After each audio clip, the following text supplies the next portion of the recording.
আজ পঞ্চাশ বন্ধুরা বন্ধুরা অর্থেন্দ্রিয়ার্থ প্রেক্ষেপ সত্যধাতু উরুথ সদা আকৃতি বিক্রম বাহ্য মৃগতৃষ্ণা প্রধান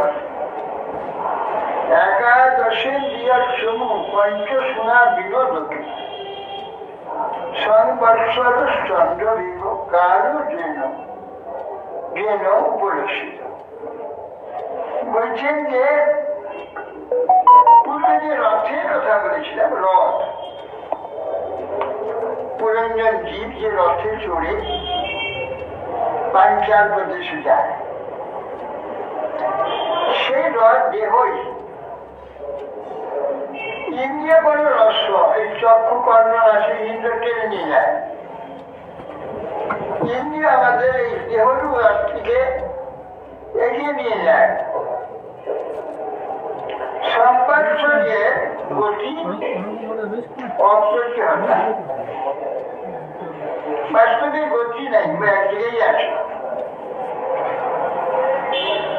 এই দুটো চক্র হচ্ছে রথের চাকা থেকে, তো চক্র দুইটি হচ্ছে পাপ আর পূর্ণ। পাপ পূর্ণ দুইটি চক্র, ত্রিমূল ধ্বজা, পঞ্চপ্রাণ পঞ্চবন্ধন, মনই হচ্ছে রশ্মি বা দড়ি।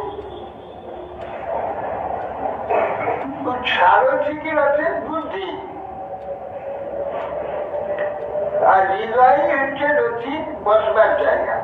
হৃদয় সুখ দুঃখ রূপ দ্বন্দ্ব, শোক মোহই বন্ধনের স্থান, শোক আর মোহ।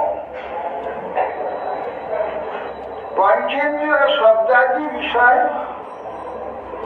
তার দ্বারাই প্রক্ষিপ্ত হয়ে থাকে। সপ্ত ধাতুই রথে সপ্ত আবরণ। পঞ্চ ইন্দ্রিয় চক্ষু কর্ণের হচ্ছে বাহ্য বিক্রম, আর একাদশ ইন্দ্রিয় পুরুষের সেনা। তার মধ্যে পঞ্চ জ্ঞানেন্দ্রিয়ের দ্বারা বিষয়ের সেবা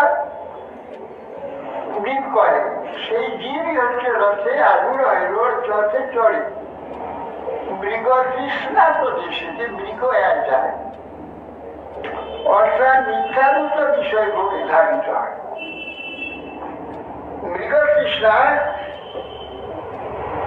তাকে বলে মরীচিকা।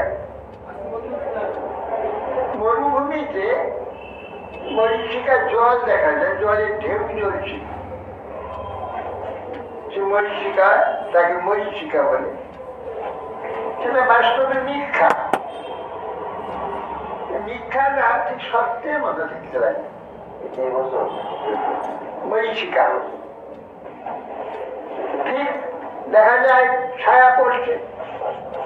আমরা এই দেখুন দ্বীপ পাহাড়ের রোদের সময় দুর্গাপুর থেকে আসলাম, এই চিঠি রোডের উপরে দেখছি সামনের দিকে তলদল জলের মতো দেখা যাচ্ছে, গাড়িগুলো যাচ্ছে, ছায়া পড়ছে, দূরে দেখা যাচ্ছে। তাই ওখানে দেখি শুক্র রাস্তা, শুধু জল দেখা যাচ্ছে, ছায়াগুলো গাড়িগুলো পাল্টাচ্ছে, গাড়ির ছায়াগুলো পড়ছে দেখা যাচ্ছে। কাছে যদি শুক্র জল, শুধু জল নেই। এই মরীচিকা মরুভূমিতে দেখা যায়, জলের ঢেউ দেখা যায়, জলের ছায়া পড়ছে, জল টলটল করছে।